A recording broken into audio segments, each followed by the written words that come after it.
Now, this isn't rocket science. I've done this many times. I've never done it on Pearl, and something can always go wrong, but I'm really not anticipating anything. I told you something could always go wrong. I wasn't trying to jinx myself, and the way this day went, I remember my words when I started, things can go wrong, but I don't anticipate it. Well, yeah, we've had a few problems.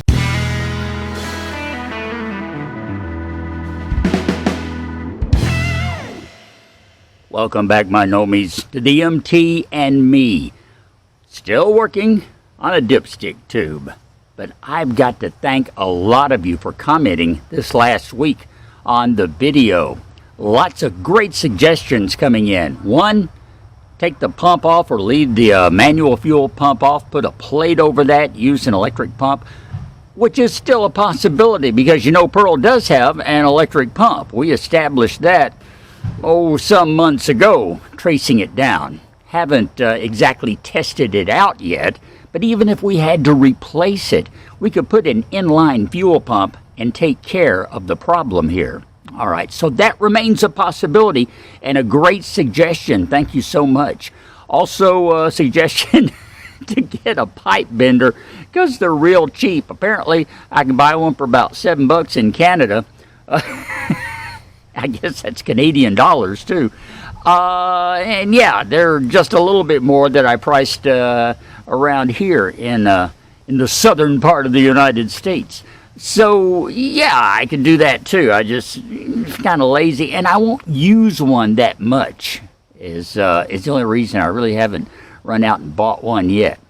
And then one of my loyal gnomes, Lee from over in Mississippi, put a comment in that said, you need to watch your length here because it will affect how your dipstick reads. And this one, even though they look a little different, actually come out to just about within a few millimeters of each other. That's okay. But then Lee sent me a picture of one he found online, this right here. Now this is the same length and is very close in shape. It's got, let me see, it's got some of the curves to it. You can't get these things lined up properly. Hang on. It helps whenever you put the correct ends together.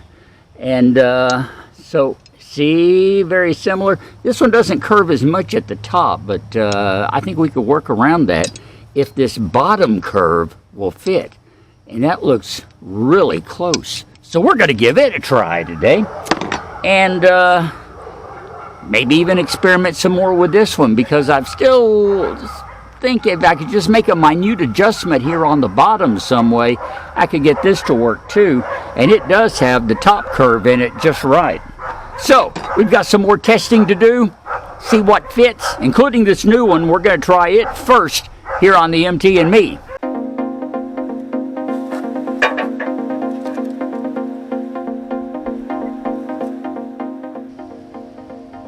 So we begin by taking this newest dipstick tube and seeing how it's going to fit.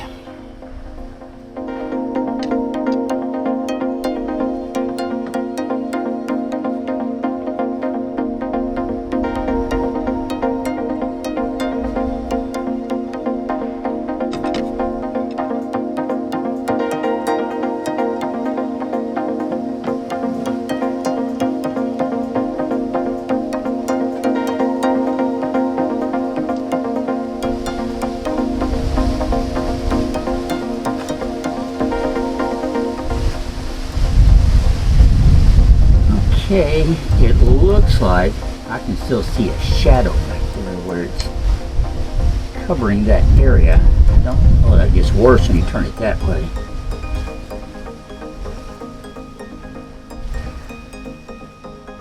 That's as far around in that direction as it's going to go. I might be able to push it back far enough. I'll have to bend the top in order to access it.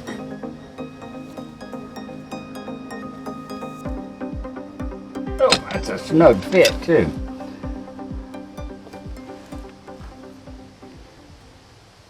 So you might be able to push this back enough and put that fuel pump in place, but this top is going to have to be repositioned in order for me to be able to access it from under the hood and get the dipstick in and out. So, not a perfect fit by any means, but there are possibilities there. I told you I did a little tweaking on this. I don't know if you can tell or not, but what I did was go in here and tried to put a little bit of a bend in the actual sleeve that goes down in the engine block and straighten this back out a little bit. Even got some of my kink out of it, which I'm glad we did. So we're going to put this back in place and see what it looks like now that I've done a little modification here.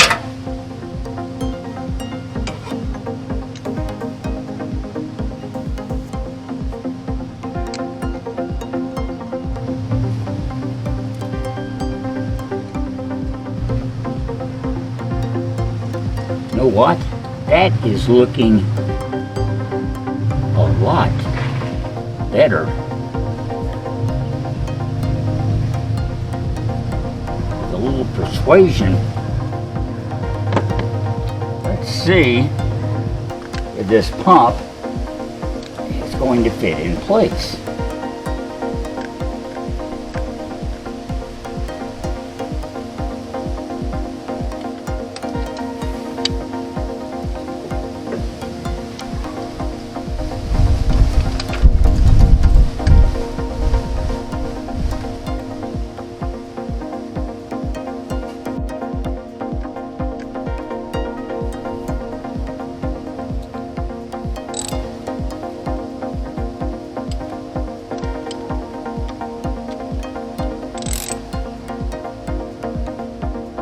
And of course, it will help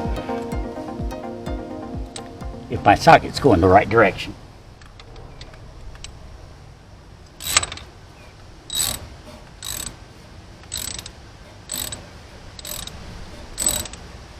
You know, with the socket, it's kind of like using a USB plug.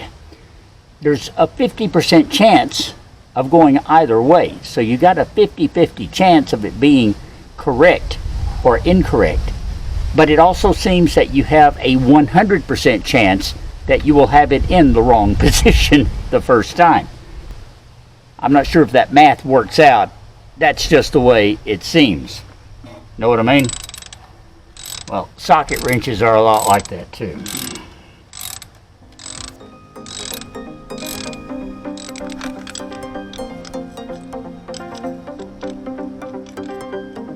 Front one seems to be going in pretty good. Let me see if I can get the back one started. And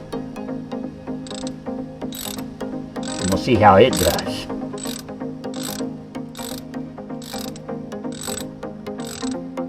This thing tightens down and fits. It'll be one happy camper.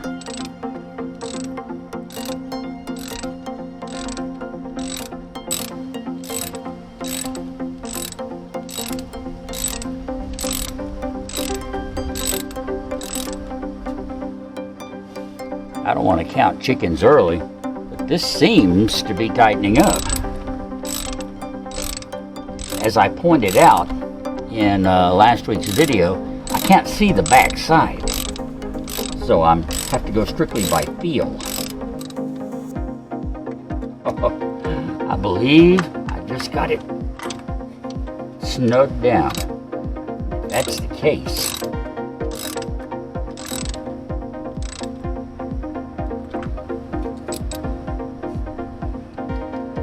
I can still wiggle that tube a little bit. Hey, I think we've been successful. Oh man. If you can see under there, the valve stem is fully seated in the engine block.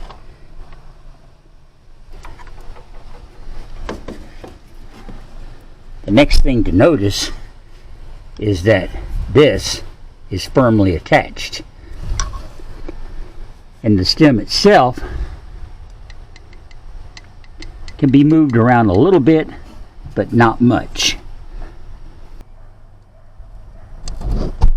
Holding the camera like this, I am unable to see the monitor, but I am really hoping that this is showing that that tube is free and clear of the fuel pump, because I'm pretty sure it is. And that way, that means we've got a dipstick tube in position and we can proceed. We'll put that dipstick in and see if we get a reading on the oil. I guess that's the next thing to check, huh? Because there is oil in the engine.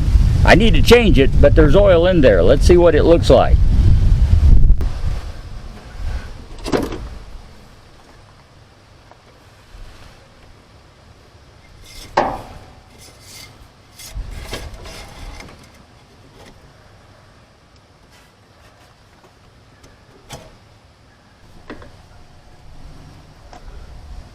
Okay, let's see what the oil looks like. Oh, look, there's oil. There's oil all the way up to here. That's, that might not be an accurate reading.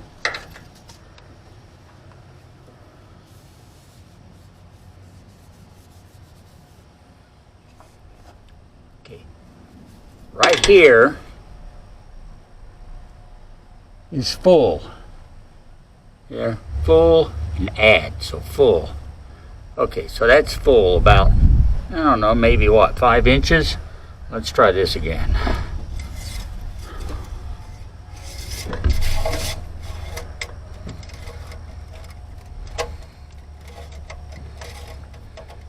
Okay, one thing I can tell, I'm bottoming out. So let's stop right there. I pushed it all the way before. And apparently this stem is going to be a little bit short. This is something that that my Gnomie Lee mentioned that I needed to watch the length, and I'll explain all that in a second. Let's see what this looks like.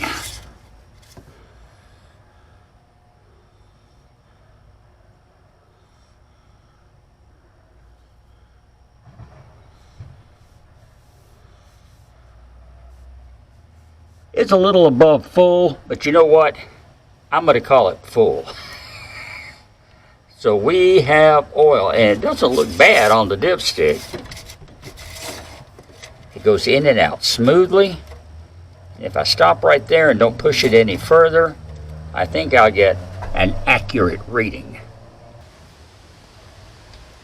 Okay, now what we're talking about lengthwise is that you remember I explained to you that the dipstick has to go all the way to the back of the engine, basically, because the oil pan on Pearl has the deep spot in the back of the engine, not in the front like most cars and other vehicles do. Trucks and vans had it in the back.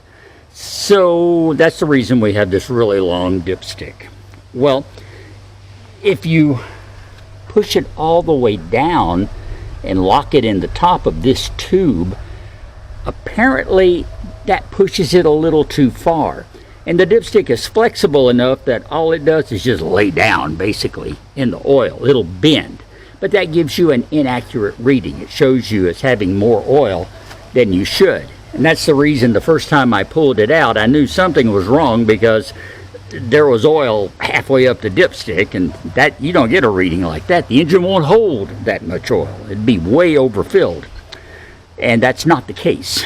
So we wiped it off, pushed it back in, and I simply pushed it in until I felt the resistance of that tip of the dipstick hitting the bottom of the oil pan. That's where you want it anyway. That's where I stopped, and as it turns out, that's about an inch from the top of being fully seated on that dipstick tube. So if you stop there and pull it out, then it's showing that my engine is full of oil, just right where it should be. And like I said, the oil is dark. I mean, it's a little on the dark side, but it's not all grimy, dingy, and greasy looking, which is a good thing. And there's no sign of any kind of water in it too, which is another very good thing. So, enough rattling on. The next step is to change the oil. It's too late this evening to do it. That's on tap for tomorrow. We'll get out here and we'll put some fresh oil in Pearl's 360 engine. Oh yeah.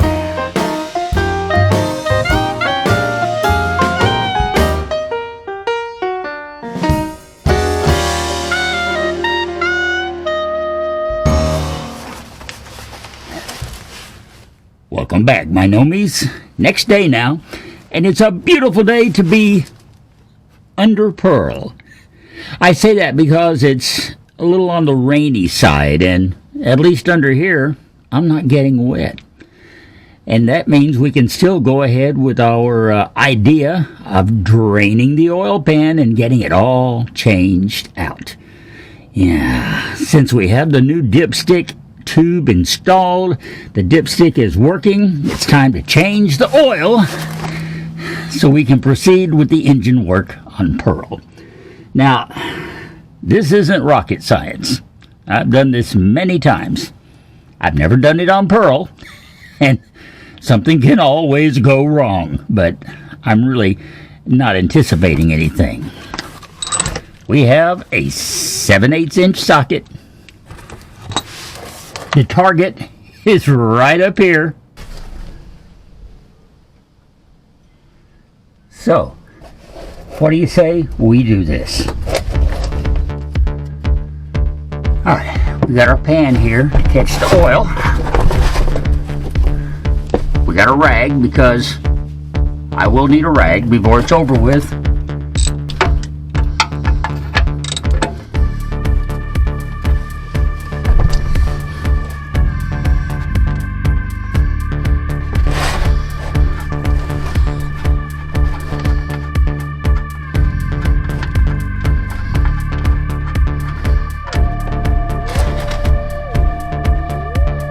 There it is, black gold,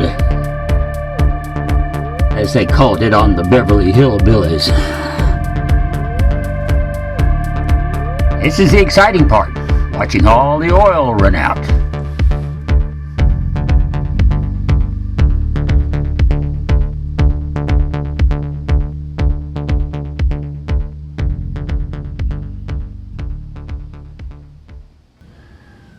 Okay, we're down to a drip, drip, drip now. And I'm going to let it drip for a little while to get as much oil out as I possibly can. Because you can't get it all, but you can get most of it. Next step is going to be changing the oil filter. And although it's located right here, you can't see it, but it's right there.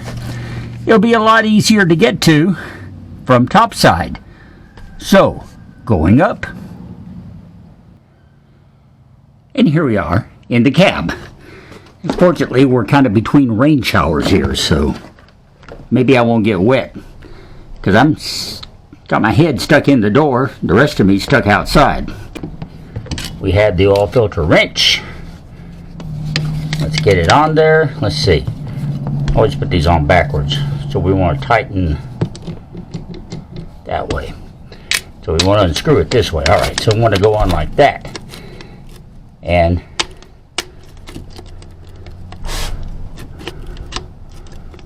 okay. That was unexpected.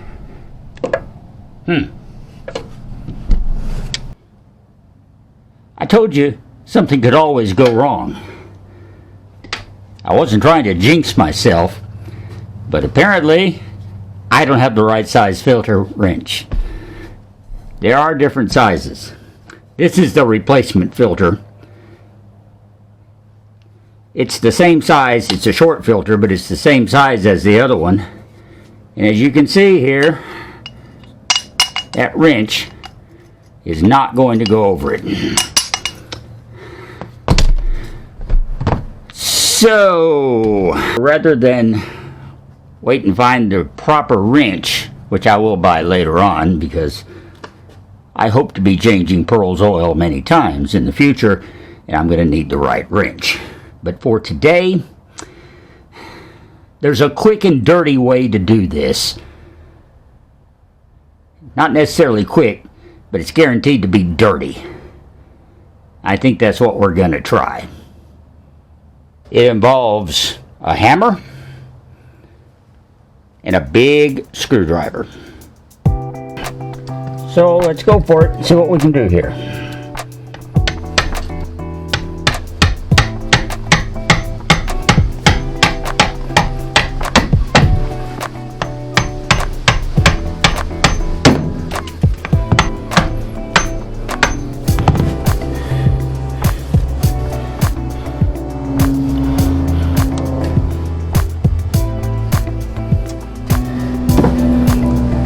It worked. Yay.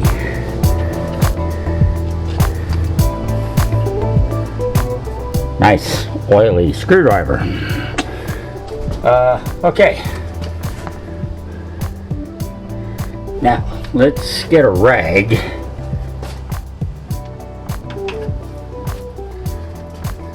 We'll wipe that off. Put that around this filter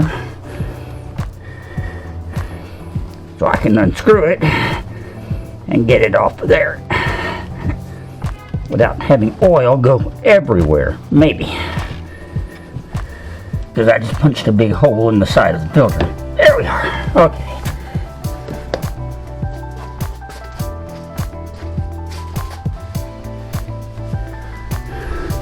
Here we have the new filter.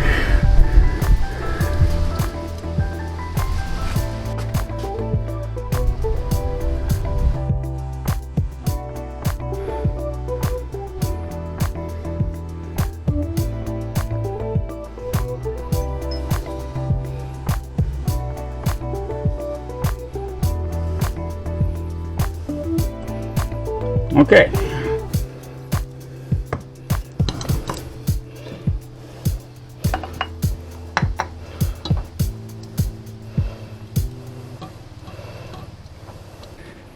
And as with all oil filters, you hand tighten them because the vacuum forces in the engine will finish the tightening in the sealing process. All right. I think we go underneath, put the drain plug back in, and add the new stuff.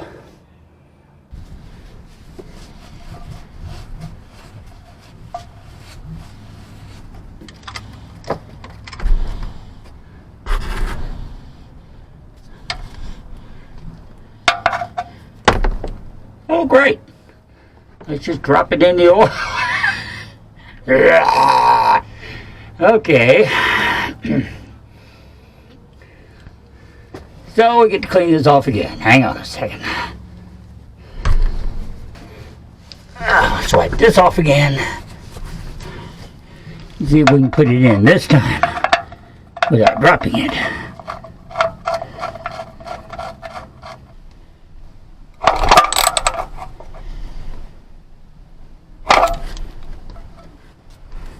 I believe that'll be tight enough.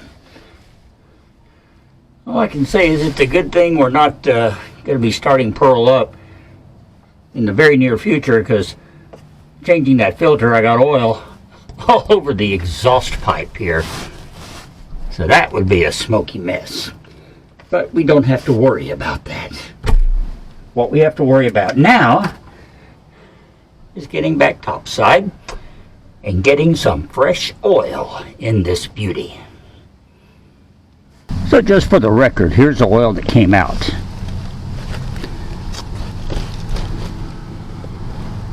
You can actually see the reflection of the clouds in it. It's got a nice sheen.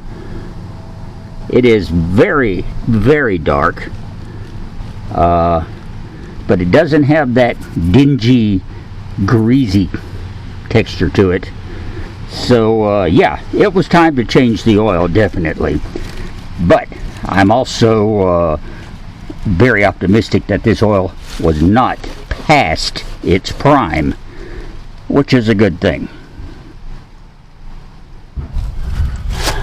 Okay, top side, under the hood, and here is where the oil goes in. So we get that cap off. We have a nice long funnel that will hold in place. At least I hope it will. And here we have 5 quarts of motor oil. Pearl's engine capacity, coincidentally, is 5 quarts. Should note that that doesn't count the filter. The filter itself will hold, I don't know, several ounces of oil at a time. So your reading might be just a little bit low, but we can top it off if that's the case. Wow, that was scary. We'll see if he does that anymore. Whew. Chills down my spine. Anyway, before I add oil, I'm actually going to look at the dipstick, because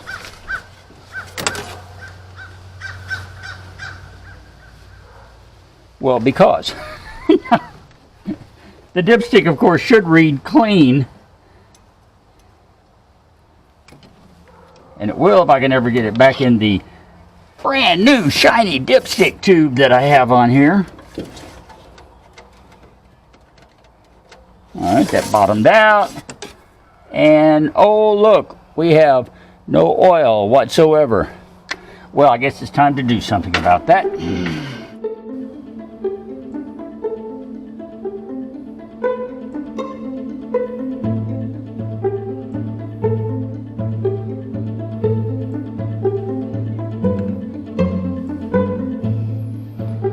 Yes, this really is taking as long as it seems.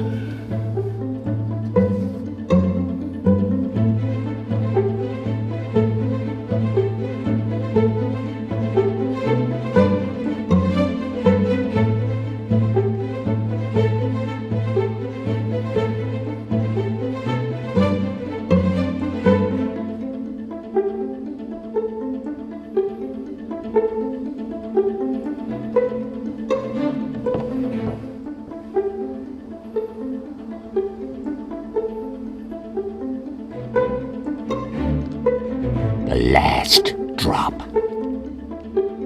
Finally.